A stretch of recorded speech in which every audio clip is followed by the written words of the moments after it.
la raison pour laquelle même quand Samuel revient, il a dit voici comment, voici le gouvernement, voici les critères, les caractéristiques, les caractères de ce gouvernement. Amen. Que vous voulez établir. Ils disent qu'il n'y a pas de problème. Eux, ils voulaient un roi. Est-ce que Dieu m'a encore produit un roi ici? C'est fini. Amen. Alors Dieu lui dit, quand j'ai demandé de prendre la fiole, est-ce que c'est que je voulais établir un roi? Je voulais établir un chef et un capitaine.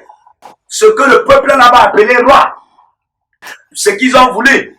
Ce sont eux qu'ils appellent ce que moi j'ai établi chef roi. Ce sont eux qu'ils appellent ce que moi j'ai établi capitaine roi. Je l'ai pas établi roi. Alléluia. Maintenant je vais établir un roi. Aïe aïe aïe aïe aïe aïe. Ah bah la sauveté là, maintenant je vais établir un roi. Comment? Lève-toi, remplis ta corne d'huile. Ce n'est plus la fiole. Maintenant c'est la corne. Alléluia. Amen. D'où vient maintenant la définition de la corne? La corne, amen. Il lui dit, prends ta corne, va dans la maison d'Isaïe. Comment? Entre là-bas et tu vas oindre celui dont j'ai trouvé que mon âme prend plaisir. Oindre pour roi, pas pour chef, pas pour capitaine. Oindre pour roi. Écoutez-moi, Isaïe n'a jamais désiré que David soit roi. Amen. Mais Isaïe a désiré que Saül soit roi. Alléluia. Et quand ils ont désiré, amen, Dieu a permis en sorte qu'il y ait la fiole d'huile. Quand Dieu a désiré, il a permis en sorte qu'il y ait la corne d'huile. Est-ce que je parle à quelqu'un? Amen. Il a permis en sorte qu'il y ait la corne d'huile. D'où la corne d'huile révèle la royauté. Lorsque tu vois la corne, tu vois la royauté. Lorsque tu vois la corne, tu vois l'excellence. Lorsque tu vois la corne, bien aimé, tu vois la dignité. Lorsque tu vois la corne, tu vois la braveté. Est-ce que je parle à quelqu'un? Lorsque tu vois la corne, tu vois également l'autorité royale. Amen.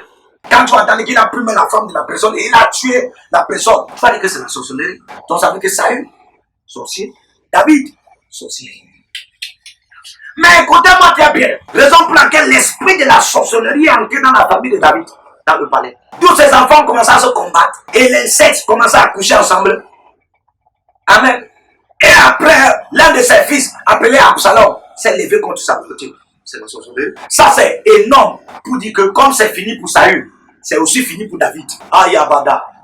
Mais Dieu qui avait vu ça par la préséance de l'omniscience, alléluia, Ayabada, il a su comment oindre David parce qu'il savait qu'un jour David devait se retrouver dans ce genre de règne. Si je le oins aussi comme j'ai oint Saül, il va mourir comme Saül et ça sera fini.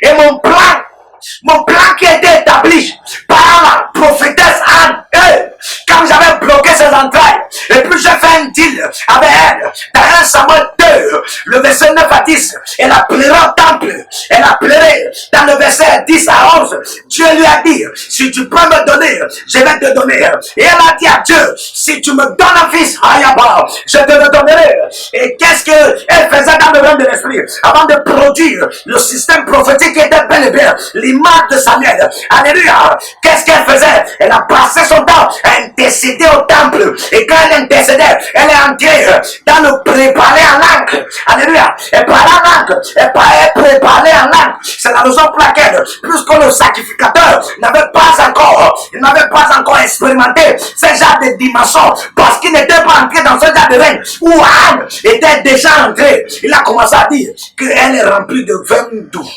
Elle est remplie de vin doux. Alléluia.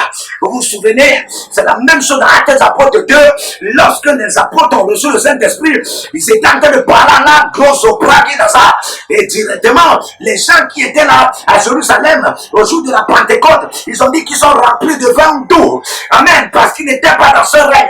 C'est la même chose qui est arrivée à Anne, en d'autres termes. Anne, à son temps, bien que le Saint-Esprit n'était pas encore venu dans la dimension dynamique du parler en langue. Mais elle, là, Qu'est-ce qu'elle manifestait? Elle manifestait le préparant là, parce que Dieu, par son amertume, avait converti ses douleurs et ses peines, et lui a plongé dans un règne. Tu parles en langue, ou pour qu'elle télécharge, des mystères, parce que la Bible déclare, dans 1 Corinthiens 14, verset 2, celui ou celle qui parle en langue, et ne parle pas aux hommes. Ce n'était plus le temps de parler au sacrificateur, ce n'était plus le temps de parler à Pénina, ce n'était plus le temps de parler à Elkanah, son mari, mais c'était le temps de parler dans le règne de Dieu. C'était le temps de parler dans le règne de Dieu. Car il dit des mystères. C'est un esprit qui dit des mystères.